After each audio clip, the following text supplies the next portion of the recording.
We've seen on the 28th of February, the US and Israel, in violation of international law and any basic human decency, launched unprovoked strikes on Tehran, Isfahan, Qom, Karaj, Kermanshah, sorry, I can't really pronounce them, and targeting a school, killing around 106 girls in Minab. I wonder if this is the women liberation they are proposing to from the West.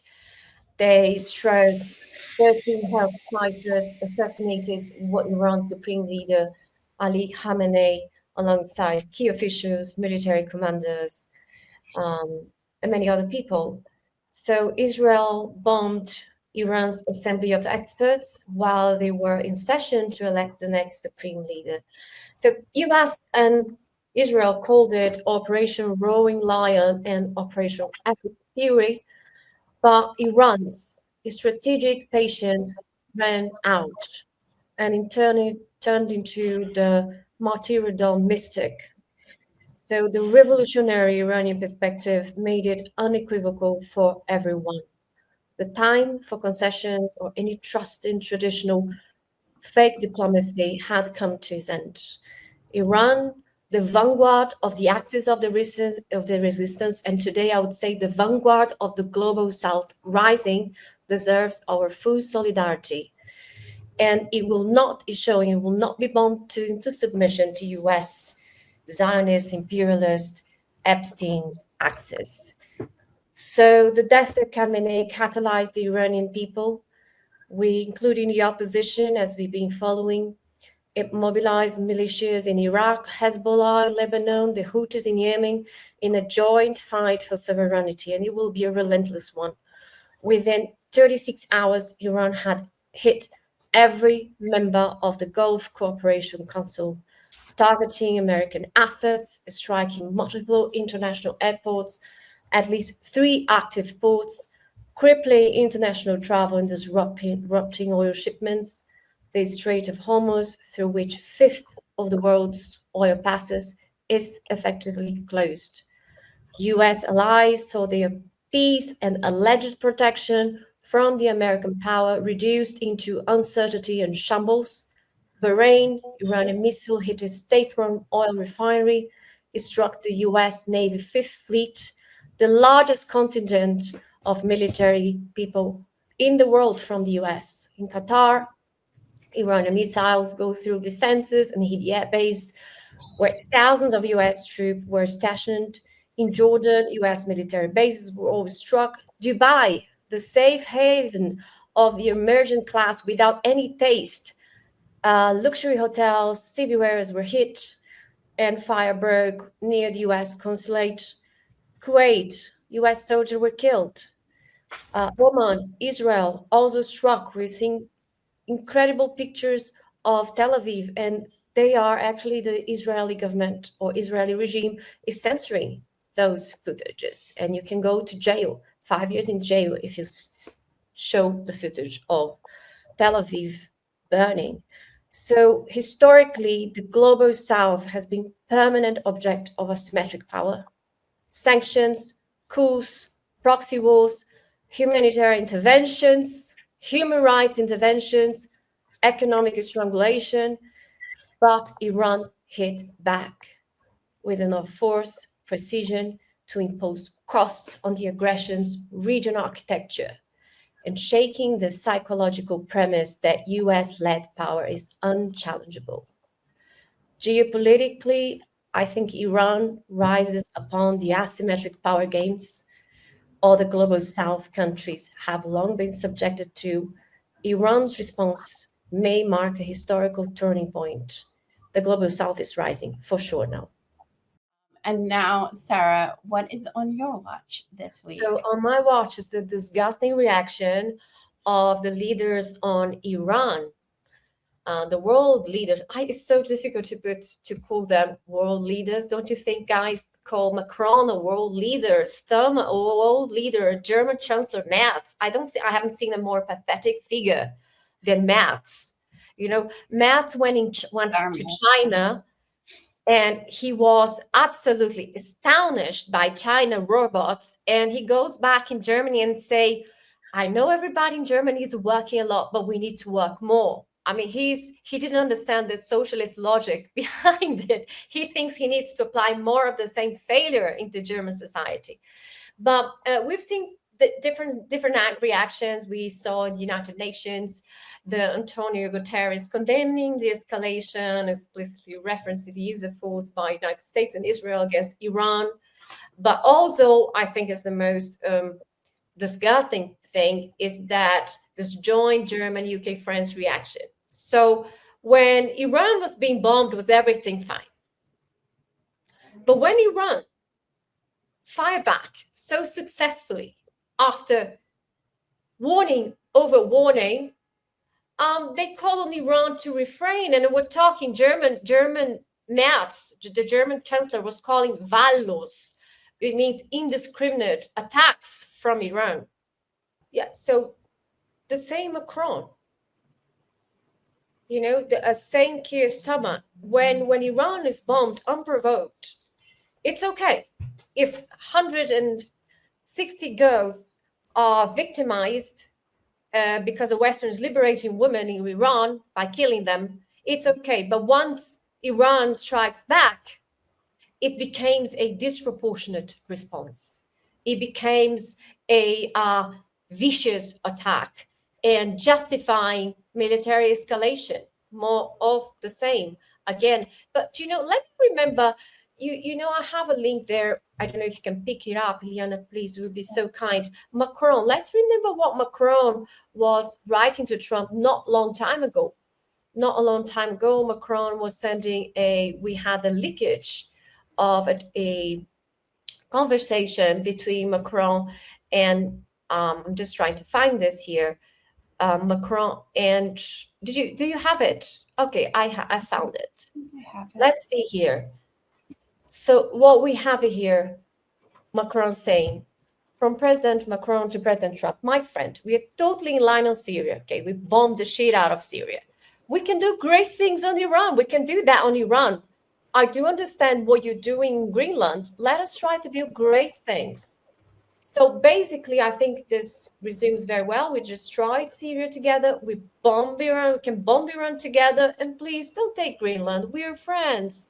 Don't do that. So, and now Macron is saying, was trying to push back a little bit, but I think the worst position is Keir Starmer. I think we should watch this video. Keir Starmer is offering the Cyprus bases. We've seen Declassified UK doing incredible reports on how intelligence was being gathered through several planes in Cyprus bases. So the Cyprus bases now is going to be a armed link arm. The initial strikes to Iran. Look at this US and Israel. This idiot. Look what he's saying. He's actually an open declaring war against Iran and not a support, but direct involvement of Britain.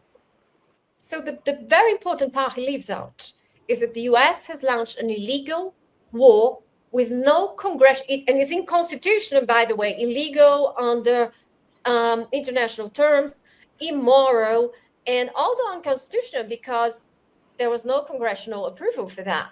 And he's launched this illegal, unconstitutional war, no congressional authorization, no imminent threat, no plan, no end game, no strategy, just destruction. Sheer for the sake of destruction, perversion, which we know so well from the Epstein axis and the Epstein's Zionist regime.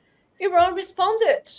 And now Britain is using this response to say, we are going to go to war with Iran because it's our national interest to bomb Iran, to bomb the shit out of Iran. And I mean, Ileana, you British, what is this way of talking? It looks like he has something in his ass, stuck in his ass. What an idiot. I mean, he's a puppet, so he probably has the US's hand in his ass. He's a Zionist puppet. That's what he is, the maniac. He's a puppet of maniacs. Yeah. Can I comment on that? Please comment on that. I mean, I'm not surprised by... Huh? It's infuriating. Go ahead, John. I'm not surprised by Europe's position now on Iran. I think it has to do with a few points. One of them is a real subordination with this transatlantic alliance. I think Europe has a rhetoric of its strategic autonomy, but in the end of the day, they remain as junior partners to the US-led security architecture, right? And even, after Trump threatened to take over Greenland, if Washington signals confrontation, and, hardly ever in the past century, European capitals were in dissent, right? As Trump put it well himself, they destroyed Libya, right? I think there's also energy and economic interests of Europeans and those three countries, especially in the Middle East, and favoring, always their relations with the Gulf monarchies,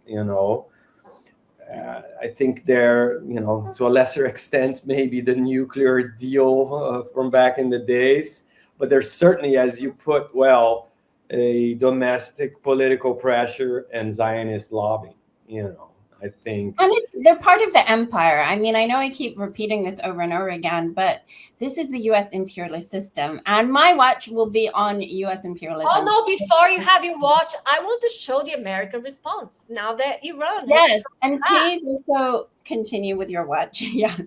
No, I just want to show the response. You have it with you because I think I got the wrong one here. But the U.S. response is the most interesting response of all after it was bombed. The Tel Aviv is bombed into shambles.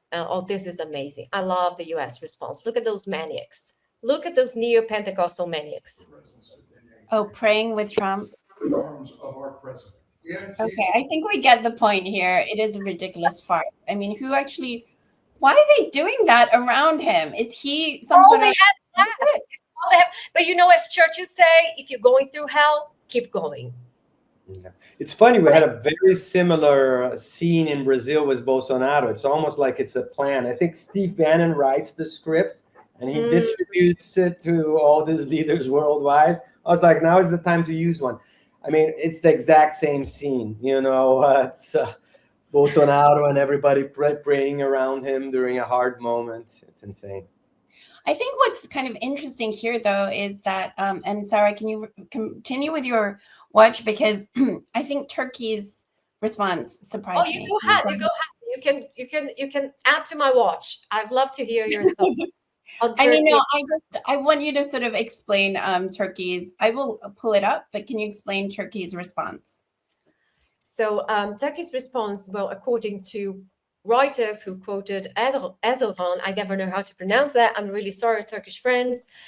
He was calling the U.S.-Israeli attacks as a clear violation of international law, expressing solidarity with Iranian suffering and warning of destabilization. Make no mistake, Iliana, as you say, for the U.S., it's great to stamp this as a sole Israel attack. They can hide behind themselves. But Trump is not doing this time around. It's very explicit who is pulling the strings here. It's interesting because Turkey has a very ambivalent policy internationally, isn't it? But I'm looking forward to hear João's and your thoughts on Turkey. So my thoughts I don't really have a lot of thoughts on Turkey. I think that, and I'll see what João has to say about this. I think it is a matter of maybe it's because they're very close to the region and they understand it's going to expand. Yeah, and I think Israel should be very scared about this because Turkey has the military power to wipe Israel if they want to. So this is a very precious ally to them. It's very interesting. I think we should keep an eye on Turkey, how this is going to pan out, because Turkey is a very, very important piece on this chess play. And if we have all the Gulf countries changing their understanding that US no longer protects them the way they want, they think, where the Iran bombing, Turkey must be also a bit afraid of Iran at this point. John. Well, I mean, I think there's a few things to be brought up as far as Turkey is concerned. I mean, for one thing, Turkey remains a NATO member, right? So they're officially part of this alliance. So that's a fact, you know. And I think under President Erdogan, you know, Turkey has embraced this strategic autonomy, you know, maintaining, you know, Western security ties while deepening their economic and diplomatic engagements with the East, with Russia, with China, with Iran, and with the global South in general. So I think this reflects, you know, a kind of a global South trend, you know, of rejecting this binary Cold War style alignment in favor of like a more nation-wise, you know, interest partnership that serve their national development priorities. I think there's certainly a geographic issue. You know, Turkey is right there, and I think everybody is somewhat cautious now of you know, what the U.S. might do. You know, I mean, we're in beginning of March. And we had, you know, Maduro taken away in Venezuela and Khamenei killed by the US in 2 months. The year barely started. In Brazil, we're still celebrating Carnival, you know, and the whole world, it's like I'm here trying to save the world, separating my plastic cups, you know. Right. So it's... you know, I think that is also what my watch is going to be about. I've tentatively titled it, Why Aren't the Rats Jumping from the US Imperialist Titanic? And it's not a simple task to jump from the Titanic that is sinking, but certainly you have a point there. There's a regional proximity there. The fact that they're part of NATO means that they are complicit and expected active participants if it comes to that, you know, if this war continues to escalate. So there's a lot of reasons why Turkey, but having also said that, we have to put it into context of Turkey does have a history of trying to play off the global South and the global North. They've done this almost for the last, you know, ever since Erdogan, probably, maybe before Erdogan. So that is definitely what they tend to do, which means that they're an unreliable ally for both parts, really. But yeah, it's still good to hear someone talk about, right? To still talk about the US and Israeli attacks as a clear violation of international law. That's important too.